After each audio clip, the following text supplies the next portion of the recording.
I'm going to be bringing forward a variety of research I've done in the past in this video related to Kansas, the geographic center of the continental United States, to shine a light on what has been hidden from us about the original civilization from ancient times, as well as what our modern historical narrative tells us through the lens of the history of Kansas about the people and events responsible for bringing us to the world we live in today. The more research I do, the more connections I find that show this ancient civilization was advanced, interconnected, and worldwide. And when I go back and look at research I've done in the past, I can see these connections even more clearly than before. My name is Michelle Gibson. The geographic center of the continental United States is found in Lebanon, Kansas, and what we are told about it is that it was established by the U.S. Geological Survey as early as 1918 as the point where a plane map of the 48 states would balance if it were of uniform thickness. In June of 1941, an official monument was dedicated in Lebanon to recognize it as such. This center point of the continental United States is my starting point for a deep dive into Kansas, from its ancient past on through to what we are told about its history in more recent times. First, Kansas in the far distant past, starting with the Flint Hills. The Flint Hills are described as a region in eastern Kansas and north-central Oklahoma, named for the abundant residual flint eroded from bedrock that lies near or at the surface, and it also has the densest coverage of intact tallgrass prairie in North America. What I find extremely interesting about the landscape of the Flint Hills is the striking similarity to what is found in the landscape of Neolithic Britain, the beginning of which is dated back to 4000 BC. And not only is the landscape between the Flint Hills and Neolithic Britain similar, on the left is a photo of Teeter Rock, said to be a monument erected for James Teeter, the landowner located near the former Teeterville and Teeter oil fields in southeast Kansas. And on the right are 4 examples of the more than 270 such structures that have been located and documented here, mostly on private property, and of which the Flint Hills region is considered to have the largest concentration of this type of construction in the world. For comparison is this standing stone and the underground passageway to Mace Howe in the Orkney Islands off the northern coast of Scotland. The entrance is aligned to the setting sun of the winter solstice, the darkest point of winter. This is Grimes Graves in Norfolk in England, a Neolithic site that is the only flint mine that is open to the public, where visitors over 10 years of age can enter the mine to see the jet black flint. We are told it was a large Neolithic mining complex dating back to 2600 BC. Are the Flint Hills in Kansas an important yet completely unacknowledged Neolithic landscape? I've picked a few places to look at on Interstate 70, starting just to the west of the Flint Hills region between Wichita and Topeka. Let's take a look at Rock City, Mushroom Rock, and Monument Rocks.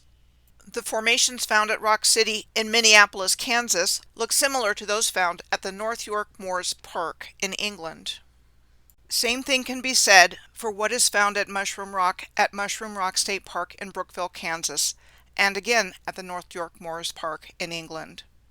Monument rocks, also referred to as the chalk pyramids, are designated a National Natural Landmark.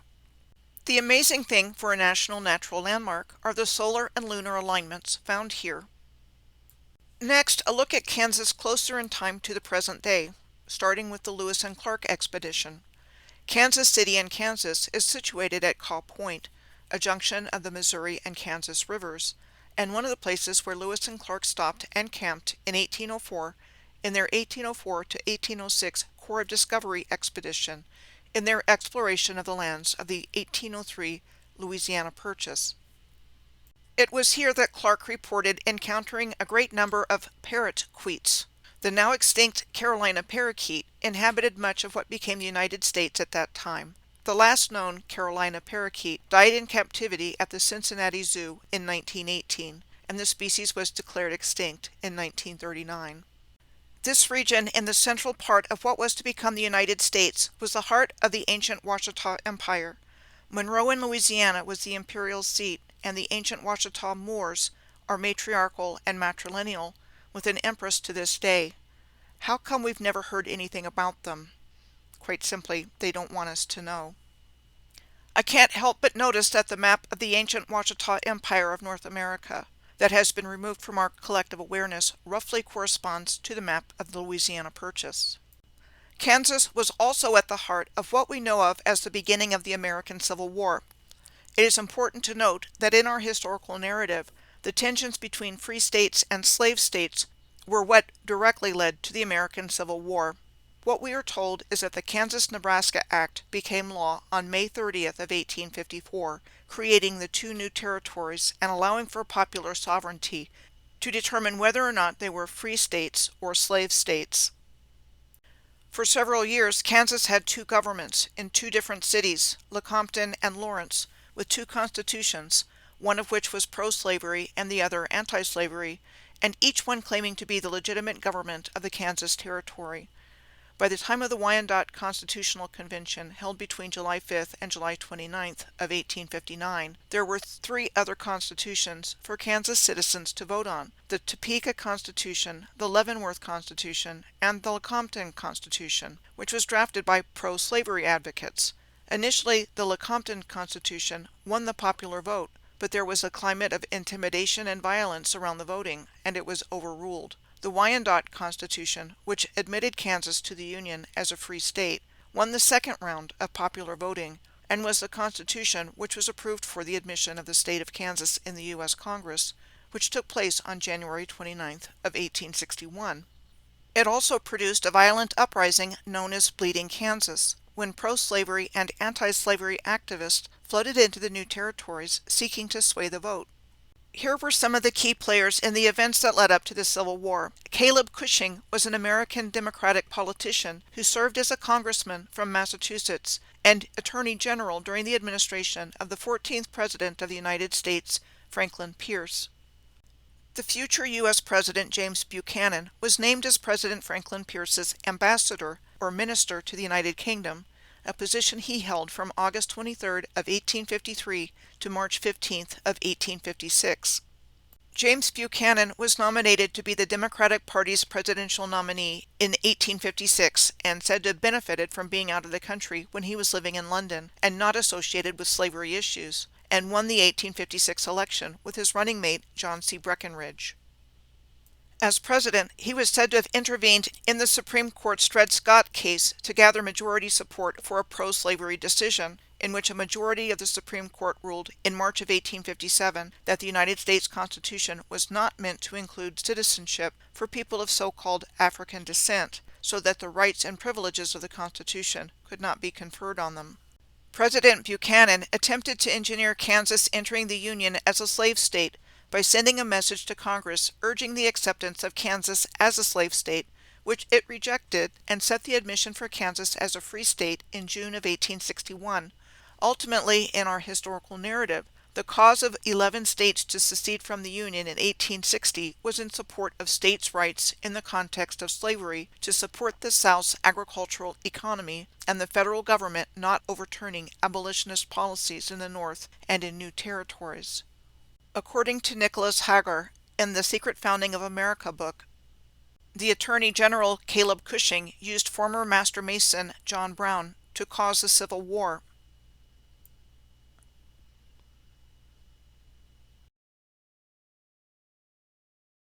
And indeed, John Brown was very involved in what happened in Bleeding Kansas. John Brown was best known in history for the Harper's Ferry raid on October 16th of 1859 in West Virginia.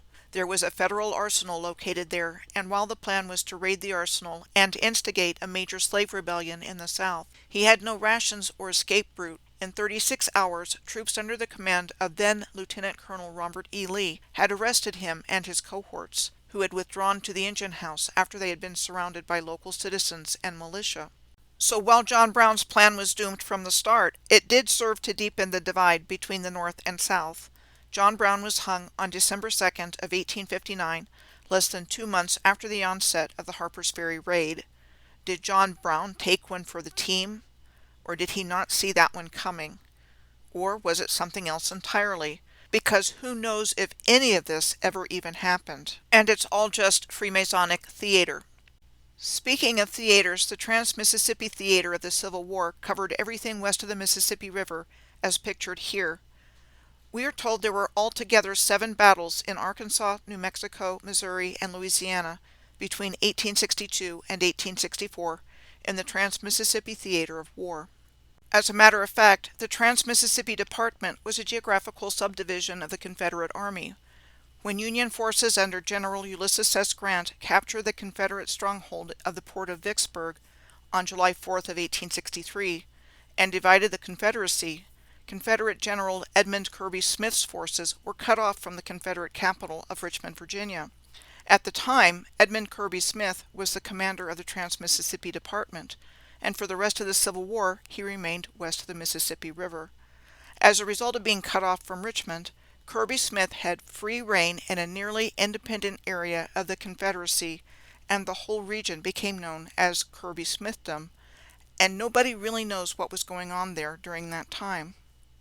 I first learned about the Trans-Mississippi Department when I was doing some research around Albert Pike, an influential 33rd degree Freemason who was a senior officer of the Confederate Army who commanded the District of Indian Territory, otherwise known as Oklahoma. I think what was really going on here in the center of the country during the historical event known as the American Civil War was very different from what we are told was going on, and it has everything to do with the reset of our history after a deliberately caused cataclysmic event destroyed the surface of the earth in order to bring in the New World Order. Albert Pike, in his day, was the most powerful Freemason in the world when he became the Sovereign Grand Commander of the Southern Jurisdiction in 1858, a position he held until his death in 1891. Along with holding the position of Sovereign Grand Commander of the Southern Jurisdiction, he held the position of Grand Master of the Central Directory in Washington, D.C., and Sovereign Pontiff of Universal Freemasonry. And Albert Pike, the most powerful Freemason in the world for 33 years, and Giuseppe Mazzini, the leader of the Bavarian Order of the Illuminati after the death of its founder Adam Weishaupt in 1830, were co-conspirators in plotting the direction they wanted the New World to go in, and were in correspondence with each other. The following cities in Kansas were founded in the years prior to the start of the Civil War. Atchison was founded in 1854, the same year as the Kansas-Nebraska Act became law. It is the county seat of Atchison County. It was named after the United States Senator from Missouri, David Rice Atchison, who had interested some of his friends in forming a city when Kansas was opened for settlement. This portrait of Senator Atchison was credited to the Civil War-era photographer Matthew Brady in 1849. Atchison was the original eastern terminus of the Atchison, Topeka, and Santa Fe Railway. The railroad was chartered in February of 1859 to serve the cities of Atchison and Topeka in Kansas, and Santa Fe, New Mexico. Despite being chartered to serve the city, the railroad was said to have chosen to bypass Santa Fe because of the engineering challenges of the mountainous terrain, and eventually a branch line from Lamy, New Mexico, brought the Santa Fe Railroad to its namesake city. The railroad was the subject of a popular song written by Harry Warren and Johnny Mercer for the 1946 film The Harvey Girls. The Soldiers' Orphans Home was said to have been founded in Atchison sometime around 1887 for the nurture, education, and maintenance of indigent children of soldiers and sailors who served in the Union during the Civil War, and eventually changed to the State Orphans Home, which was in operation until 1962. The construction of the current Atchison Post Office was said to have been authorized by the United States Congress in 1890, with construction of the Romanesque-style limestone building starting in 1892. The Atchison County Courthouse was said to have been built between 1896 and 1897 to replace the first courthouse, which had been built in 1859.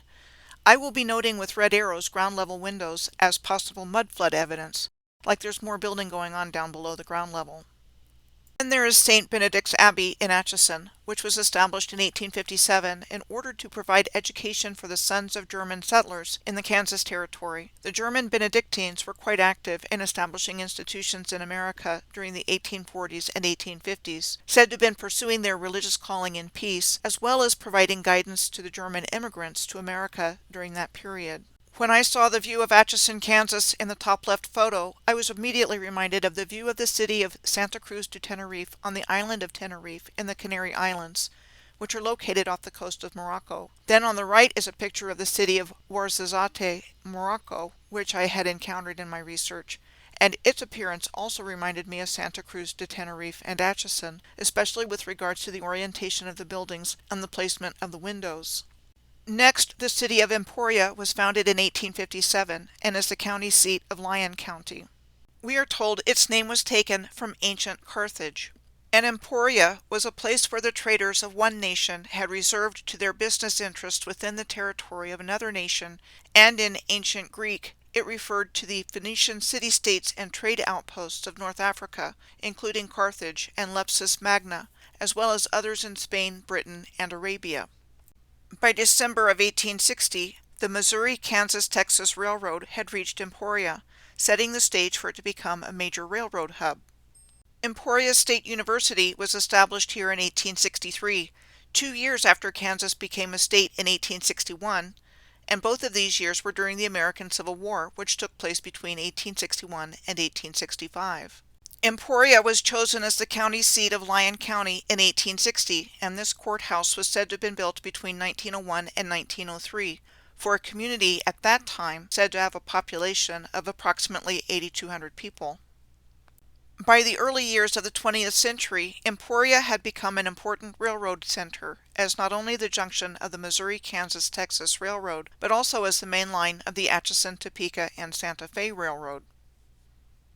By 1910, less than 60 years after its founding, Emporia was said to have the following: waterworks, electricity for lighting and power, police and fire departments, well-paved streets, a public library, woolen and flour mills, foundries, machine shops, carriage and wagon works, an ice plant, broom factories, a planing mill, a creamery, brick and tile works, a corrugated culvert factory, and marble works, all, we are told, with a population of a little over 9,000 people. The Emporia Public Library has been in operation since 1869 and is the oldest in the state of Kansas to remain in operation. This photograph of Commercial Street is said to date between 1910 and 1919.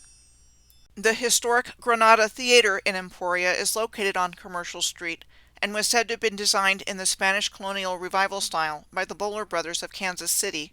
It opened in 1929. It was closed in 1982 due to damage and neglect, but local preservationists saved it from demolition in 1994, and it was reopened for public use. The next city I'm going to look at is Wichita, the largest city in Kansas and the county seat of Sedgwick County.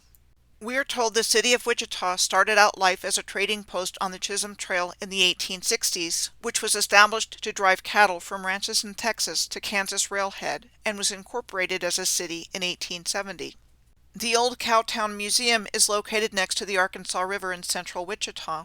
Established in 1952, it is one of the oldest open-air history museums in the central United States, with 54 historic and recreated buildings on 23 acres of land on the original Chisholm Trail. I'm going to call this the John Wayne version of history, the false historical narrative that we have been indoctrinated in from cradle to grave. Among many other examples from Hollywood and the entertainment industry, famous Western movie actors John Wayne and Roy Rogers were Freemasonic Shriners, who shaped the narrative for countless generations of young and old who believe Western movies are real history. For that matter, so were Franklin Delano Roosevelt and Harry S. Truman, as well as other U.S. presidents. Shriners are comprised of 32nd and 33rd degree Freemasons, the highest degrees of Western Freemasonry, also known as the Ancient Arabic Order of the Nobles of the Mystic Shrine, with a logo that appears to be depicting the menacing image of a sword over the head of a pharaoh. These are Prince Hall Shriners of the Ancient Egyptian Arabic Order of the Nobles of the Mystic Shrine. Ancient Moorish Masonry has 360 degrees of initiation, 327 more than Freemasonry. Fort Independence in Boston Harbor was a location where Prince Hall and 14 other Moorish men were initiated into the British Army Lodge 441 of the Irish Registry after having been declined admittance into the Boston St. John's Lodge. He was the founder of Prince Hall Freemasonry on September 29th of 1784 and the African Grand Lodge of North America. Until Prince Hall found a way in, Moors were denied admittance into Freemasonry.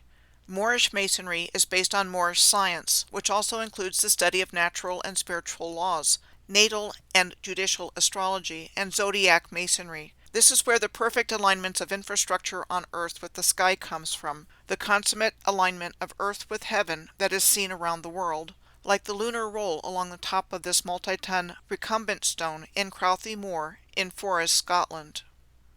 Further north of Crowthy Moor in Forres, near Wick on the northeast tip of Scotland, there's a place called the Grey Cairns of Campster. This site has two of Scotland's oldest and best preserved Neolithic chambered cairns, dating back over 5,000 years ago, in addition to this big mound. This is Campster Round on the outside and inside, said to have been discovered in 1850 and excavated in 1865. It is unique as a chambered cairn in Caithness because its main chamber roofing was found intact. The other chambered cairn is called Campster Long and depicted on the inside with sunlight shining on the stone at the end of the chamber. These two cairns are described as burial chambers, but I believe Neolithic constructions like these chambered cairns have predominantly astronomical functions and not burial ones, like among other things being markers of the heavens on earth at the solstices or equinoxes, providing a perfectly aligned avenue in the enclosure for the light to stream into at those times. Another example of this is found in the Neolithic complex of Avebury in southern England. At the West Kennet Long Barrow, while also called a tomb, it is known to be a solar marker at the equinoxes, as depicted in this photograph of the sun aligned at the entrance of this long barrow. It is also over 5,000 years old, like the Grey Cairns of Campster. Both the Grey Cairns of Campster and the West Kennet Long Barrow are contemporaries in time with the Watson Brake Mounds in Richwood, Louisiana, near Monroe and Poverty Point, which you can't visit because it's on private property. Watson Brake is dated to 5,400 years ago and is considered the oldest earthwork mound complex in North America. Note the summer and winter solstice alignments depicted here in this diagram of Watson Brake. There are two ancient mounds at Louisiana State University in Baton Rouge, believed to be more than 5,000 years old, and considered to be part of the oldest mound system in North America, and also an acknowledged part of the Louisiana Mound System. They were on the U.S. National Register of Historic Places. Stonehenge, located not far from the Neolithic complex at Avebury in southern England, is also believed to date to about 5,100 years ago, and has a similar earthwork to what is seen at Watson Brake in Louisiana, encircling the big stones. Not only that, the rivers next to both of these places, the Wichita River at Watson Brake and the River Avon next to Stonehenge, appear to have what are identically shaped bends right next to the sites. So to get back to the cover-up of the Earth's true history by the John Wayne version of history, I'm going to take a look at the Keeper of the Plains, a 44-foot or 13.5-meter high statue, situated where the Big and Little Arkansas rivers join together in downtown Wichita, where we see more of the snaky S-shaped river bends. It strikes me that the statue is erected on top of what looks like ancient megalithic masonry to me. You see the same kind of masonry blocks at Wichita Falls in Texas, even though what we are told was that a flood in 1886 destroyed the original Wichita Falls, for which the city was named, and that 100 years later the city built a 54-foot or 16-meter high multi-cascade artificial waterfall to replace the original 5-foot or 1.5-meter high waterfall at a bend in the Wichita River, where Lucy Park is today. This is a river walk along the Arkansas River in downtown Wichita with megalithic masonry that people walk on by every day without even noticing it for what it is. I know I didn't notice it until I tuned into it, and that was 10 years ago when I was in my early 50s. Then I started seeing it everywhere. I still do. The Scottish Rite Temple in Wichita was said to have been originally constructed in the Romanesque architectural style for the YMCA in 1887 and 1888, and that it was sold to Scottish Rite Freemasons in 1889. Wichita's Orpheum Theater, which is still in use today, opened on September 4th of 1922 and was part of the vaudevillain Orpheum circuit, with well-known vaudeville stars performing there like Harry Houdini, Eddie Cantor, and Fanny Brice. There are Orpheum theaters still in existence all across the United States, and I even found one on the island Republic of Malta in the town of Gezira near the capital of Valletta. Orpheus was a musician and poet in ancient Greek legend, said to have had the ability to charm all living things and even stones with his music. What exactly caused us to go to sleep and forget who we are and what we were? How has the false information we have been taught all our lives been reinforced? Why would this be important to whoever was responsible for removing the ancient advanced civilization from our collective awareness to begin with? We are told that the Wichita lived here historically. Was the memory of the ancient Washita Moors in North America retained in the naming of this place as Wichita, like that of the Moors in Great Britain? The moors in Great Britain are defined as tracts of open, peaty wasteland, often overgrown with heath, common in high latitudes and altitudes where drainage is poor. Yet they typically contain the ruins of megalithic stone structures, like what is shown here. Next, I'm going to take a look at Kansas City, the third largest city in Kansas, and otherwise known as KCK. It is the seat of Wyandotte County. KCK was first incorporated in 1872 and then again in 1886 when the new KCK was formed through the consolidation of 5 municipalities. KCK was said to have seen explosive growth as a streetcar suburb of Kansas City, Missouri, located right across the Missouri River and the largest city in Missouri. Kansas City, Missouri, we are told once had one of the most extensive streetcar systems in North America. More to come on the Missouri side of Kansas City. We are told that horse-powered streetcars were introduced in 1870 and that some early routes were powered by underground cables, like those of San Francisco. By 1908, all of Kansas City's streetcar lines, except for one, was powered by electricity. The last of its 25 streetcar routes was shut down in 1957 to be replaced by buses. The current Wyandotte County Courthouse in KCK was said to have been built in neoclassical style between 1925 and 1927 by the Kansas City architectural firm of White and White, to replace the county courthouse that was said to have been built in 1882. We are told the Rosedale Arch, dedicated in 1924 and said to have been inspired by the Arc de Triomphe in Paris, was erected as a memorial to honor the men of the Rosedale neighborhood of Kansas City who had served in World War I. The Wyandotte High School, still in use today, was said to have been built in the 1936 to 1937 timeframe by the New Deal Works Progress Administration and the KCK Board of Education. Next, I'm going to take a look at Liberal, Kansas. Liberal was incorporated in 1888 and is the county seat of Seward County. We are told it was incorporated after the railroad came by this small settlement near the Oklahoma state line, where S.S. Rogers had built the first house in 1872 and where he built a general store and post office in 1885. From the arrival of the railroad, so the story goes, the town's growth began. The plot on the town site of Liberal opened on April 13th of 1888. The sale of lots in the next 24 hours, we are told, totaled $180,000, and within a week there were 83 constructed wooden houses, and within a year there was a boom, at which time Liberal was incorporated as a city. This is a picture of Kansas Avenue in Liberal taken sometime in the years between 1928 and 1938. In 1920, natural gas was discovered west of Liberal in what became the huge Panhandle-Hugoton gas field, which contains one of the world's largest known natural gas fields. Oil was discovered southwest of town in 1951, and in 1963, National Helium opened there, the largest helium plant in the world. The last place I'm going to look at here in the heart of the continental United States is Kansas City, Missouri, or KCMO, because there is a whole lot to unpack here. When I was looking around for information on the early history of KCMO, the following information and photos stood out. A rock ledge became the landing place for riverboats and wagon trains starting in 1833 on the south side of the Missouri River at what became KCMO.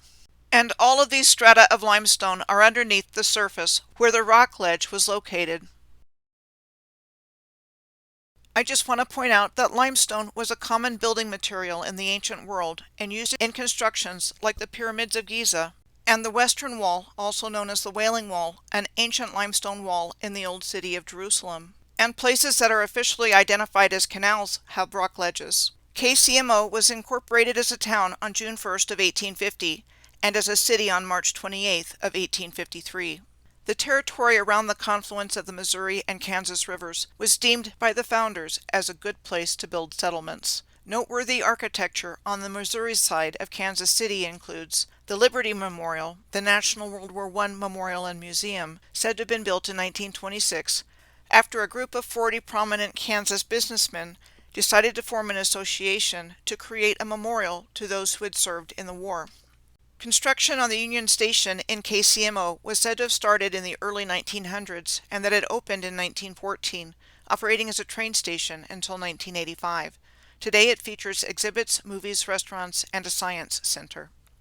Like the current Wyandotte County Courthouse in KCK, the Nelson Atkins Museum of Art was said to have been designed by the architectural firm of White and White, with groundbreaking for the building occurring in July of 1930 and the museum opening to the public in December of 1933 in the middle of the Great Depression.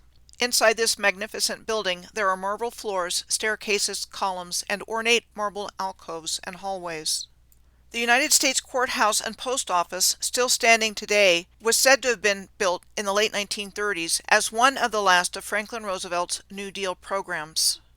What we are told was the new courthouse replaced the old post office and custom house on the top left that once stood at 8th and Grand Boulevard on the bottom right in KCMO. KCMO is called the City of Fountains and is reputed to have more fountains than Rome. There are 200 officially registered fountains in the greater Kansas City metro area. That number does not include fountains at corporation and subdivision entrances, office atriums, and private gardens and homes, or like this one at a Kansas City auto dealership. The first fountain built was said to have been designed by George Kessler and built in Kansas City in 1898 at 15th, now Truman Road, and the Paseo, though it was destroyed in 1941. With no reason given. But the second fountain said to have been designed and built originally in Kansas City in 1899 by George Kessler, along with John Van Brunt, is still in operation today and known as the Women's Leadership Fountain. George Kessler was a German-born American city planner and landscape architect, and in the course of his 41-year career was said to have completed over 200 projects and prepared plans for 26 communities, 26 park and boulevard systems, 49 parks, 46 estates and residences, and 26 schools, which can be found in 23 states, and 100 cities, including Shanghai, New York, and Mexico City. Interesting to note that George Kessler was also mentioned as being a 32nd degree Freemason.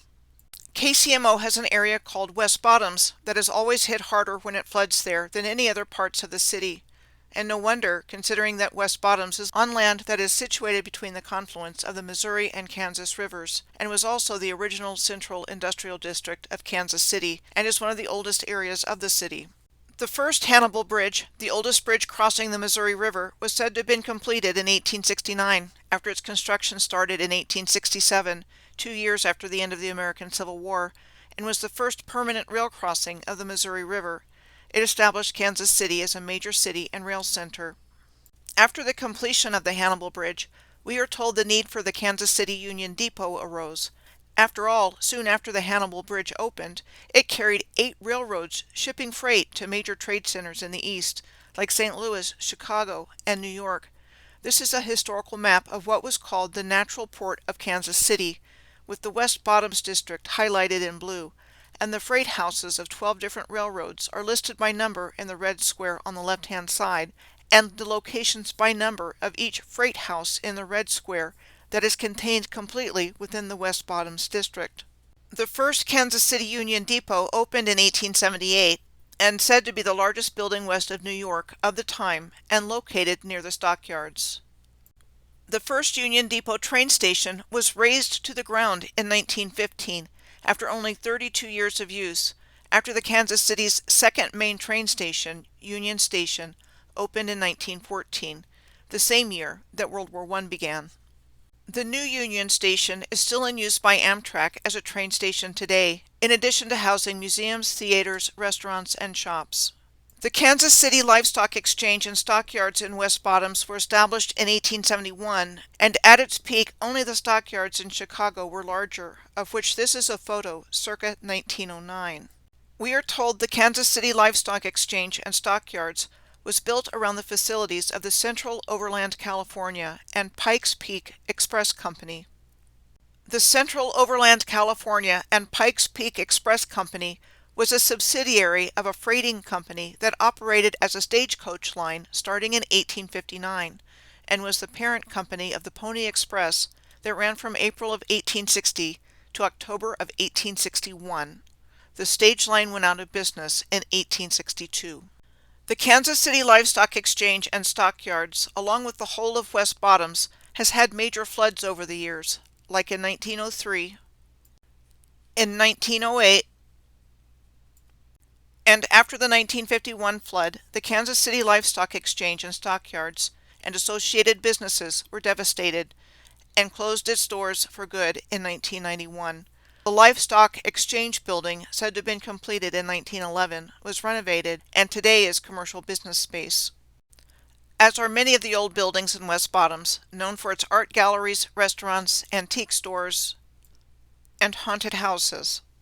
Other historic pictures that I would like to include of KCMO that are very interesting and tell a completely different story than what our historical narrative tells us about this time period in our history include this one of when it was called Gully Town in the 1860s and 1870s, where it looks like it was buried and needed to be dug out.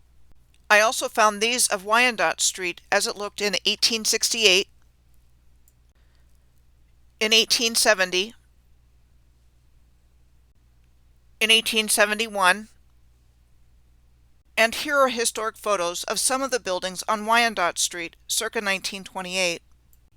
I will end this video with these words.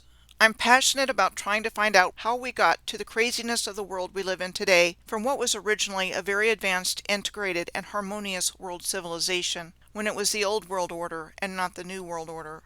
Hopefully I've been able to shine some light on this vast subject of what might have taken place here through these historical examples, people, and events in and around Kansas, the geographic center of the continental United States, that in some way, shape, and form provides us with more information about not only what came before, but how this advanced civilization was destroyed and covered up right in front of our eyes, and also how we came to be in the Orwellian world we find ourselves living in today, and that it did not happen randomly, but has been planned for us in great detail by those who have their best interest at heart, and not ours.